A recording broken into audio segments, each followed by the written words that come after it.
1946. UFO crashes at Spitzbergen, Norway. The years were 1946 and 1952. The place, Spitzbergen, Norway. Two different incidents of UFO crashes. In the early 1950s, rumors began circulating that a crashed UFO had been recovered on the Norwegian-owned island of Spitzbergen. Spitzbergen is one of a group of islands called Svalbard, which have been in Norwegian possession since the 1920s. The islands lie over 500 miles north of Norway, inside the Arctic Circle. The few thousand inhabitants of the island were once mostly coal miners, but in recent years an increase in tourism due to the natural beauty of the islands has opened up other areas of income for them. There are actually two separate UFO crash stories about Spitzbergen. The first is that a crashed UFO and alien bodies were discovered there in May 1946. The story goes that in August of 1946, retired General James H. Doolittle made a visit to Spitzbergen to see the craft while on a trip to Sweden for his employer, the Shell Oil Company. Some sources say he arranged for it to be brought to the U.S. for study. The 1952 Spitzbergen crash story first appeared in the German newspaper Saarbrücker Zeitung in June 1952.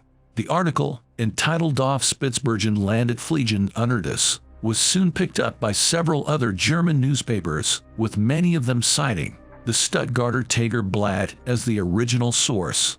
The story was that jets of the Norwegian Air Force spotted a crashed UFO while flying over Spitzbergen on maneuvers.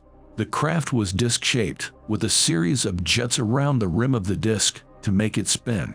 According to the first article about the craft was an unmanned, remote-controlled vehicle with Russian writing on the controls, but as the story was embroidered with each retelling, it soon acquired 7 alien crewmen who were burned to death in the crash.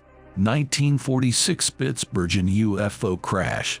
This version is said to have been reported briefly by journalist Dorothy Kilgallen, and to have been immediately pulled from the news media by the U.S. military.